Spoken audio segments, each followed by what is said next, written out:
On October 4th, the West Bloomfield Fire Department held their annual open house at Fire Station Number 1. The open house kicks off National Fire Prevention Week by bringing the public together to teach our youth about fire safety. Civic Center TV, in cooperation with the West Bloomfield School District, was there to kick off the event with a live broadcast on 89.3 WBLD, the new Lakes FM. We spoke with community leaders about safety education and how the various facets of the township work in collaboration.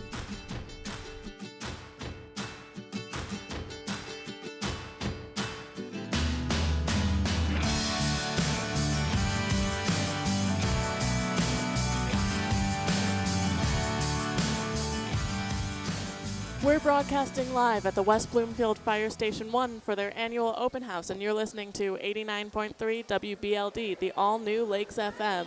And we'll be here until the open house ends about 3 p.m.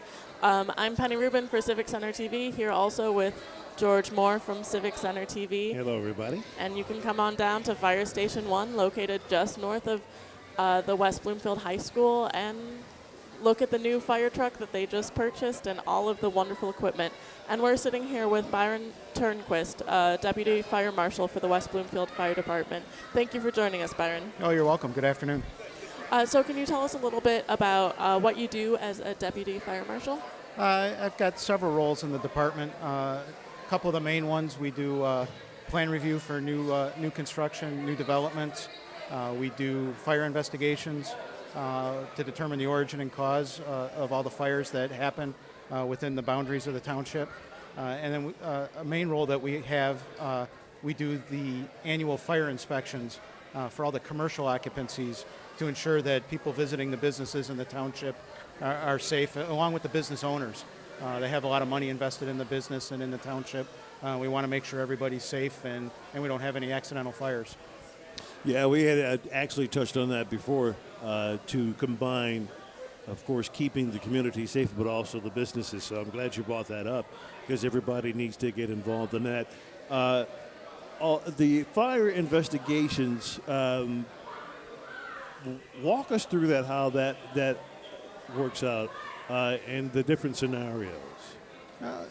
Real simple. We'll get called out for any fire where there's a major loss. It's surprising what is a major loss. What we in the fire department might call a small fire, a small careless cooking fire, ends up being a large dollar loss, right. And you have a large insurance claim. So we come out to do a couple things. We try to determine exactly what happened. So if it's an accidental fire, we can help prevent those in the future with some more education and training. And then if there's unfortunately, there's people that will set fires for a number of reasons. And if it's an intentionally set fire, we'll work with the police department and hopefully prosecute. We'll also work with the insurance company to hopefully prosecute the individuals that are, endangering the family member or endangering the public and neighbors, even our firefighters. Somebody setting a fire to a building and we respond to it. That's a danger to us. You guys are all over arson, basically. Yeah. Yes. Yeah, and that can be a problem, particularly, I guess, where you are, whatever community, and particularly at this time of the year when you've got the Halloween stuff going on and people like to kind of associate that with causing that sort of issue. Luckily, we don't have that problem here. Luckily, yes. And our neighbor, Detroit, they've got a bad reputation right. with the arson fires, the Devil's Night, but they're working really hard to combat that and bring that under control. And have shown some improvement, so we yes. We bring that about as well. As we speak with Byron Turnquist, who is a Deputy Fire Marshal for West Bloomfield, fire extinguisher training. I think a lot of people take that for granted. Kind of give us your. They do. While we're doing our fire investigations, I kind of laugh. Every now and then we'll have a fire where you'll see about 4 or 5 extinguishers right near where the fire started. And a lot of that is people don't know how to use them properly. So the first thing we like to encourage everybody to do is if there is a fire, don't hesitate, call 911, get us on the way. And then if you do have a fire extinguisher handy, it's good to know the proper way to use the fire extinguisher. People start spraying the product from the fire extinguisher way too soon. They don't aim at the proper point of the fire. And we've got a demonstration unit that we can set up where we can teach people, and they can actually have some hands-on experience using a fire extinguisher with some live fire. It's always good to know how to operate anything, but in that case, you better know what you're doing when you take that thing off, right? Yep. I heard Trustee Rosenberg talk about fire doubling in size very quickly. Oh, yeah. And it's real important. The most important thing to do is to call us, get us on the way, and then if you do have an extinguisher, you can try to use it. And one of the things you brought up, and I think a lot of us know, that commonly you'll see those in kitchens. Yep. You know, those sort of things. You know, people cooking, and for whatever reason something happens, and you know, the first thing that I think through human nature is like kind of panic, but then if you have that accessible, knowing how to use a fire extinguisher would be very beneficial. And the key thing you said there is accessible. We have a lot of people that will have them in their kitchens, but they'll be tucked in under the sink, behind the garbage can, behind the dishwashing, the detergents and whatnot. So they're not easily accessible. It's something you don't use daily, so it kind of gets pushed back. Right. We recommend that you have more than one in the home and that you have them easily accessible. I don't expect everybody to mount it on their wall, but it needs to be in a cabinet. I like to keep mine, my basement stairs are by my kitchen. I've got one hanging on the staircase going into the basement. Somewhere I can open a door and get it real quick and use it if I need to. Mine is right on the kitchen cabinet, right next to the sink in the kitchen. Yep. So. And if they're too close to your range, where chances are that's where the fire is going to be in the kitchen, right, all that heat from that fire is going to keep you from getting it. Exactly. So you want to keep it near the kitchen, but it needs to be close. accessible. Correct.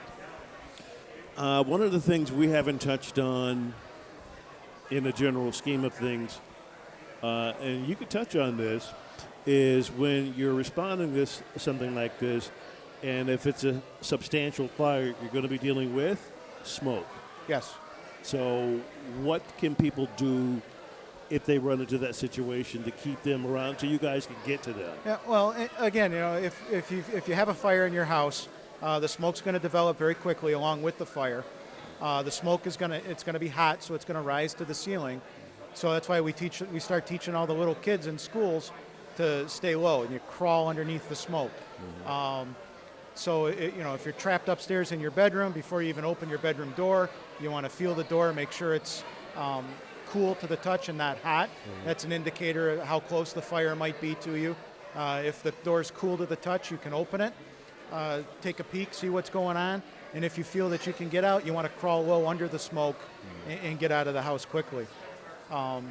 How quickly does smoke take the oxygen out? That's, I think, what a lot of people get caught up in, too. People don't realize that most of the fire deaths are caused because of smoke inhalation.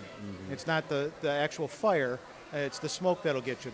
The smoke will spread real quickly and fluidly throughout the building, so you need to get out as soon as possible. In a lot of those situations in businesses, you're dealing with toxic. Oh, all the smoke is toxic. Yeah. There's no good smoke, especially today with all the plastics that everybody has in their home. Right. You don't want to be breathing any of that. Right. So, as probably many members in the community know, a few months ago there was a rescue where firefighter Josh Lyon rescued a woman from her home, and she woke up and found herself in the bedroom, and her house was on fire. And if something unfortunate were to happen like that, and you wake up and find out that your house is on fire, how should a person respond to that? Well, obviously you want to call 911 as soon as possible. Again, you want to get us on the road, get us there. Time is of the essence. If you're trapped upstairs in your house or trapped in any portion of your house, it's a great idea to, if you can't get out the door, you can use bed sheets, blankets, clothing, stuff it under the door, stuff it around the door to help prevent that smoke from coming into the bedroom. And then if you're trapped and you can't get out, go to a window, get that window open. That'll give you some fresh air. And then you can also alert the neighbors or the police officers if they get there before us, or us to let us know that you're up there, and we'll get you out as soon as possible. What are some other things that people should keep in mind in this whole scenario to stay safe that you want to? We see a lot of careless cooking fires. People get distracted in their homes. This day and age with the cell phones and tablets, it's real easy to start cooking something on the stove and get distracted and forget about it. The other thing we run across a lot is extension cords. Those are meant for temporary use only. We've had people run space heaters on them and use them for things that they're not meant to be used for. Right. We've had people hide them under area rugs.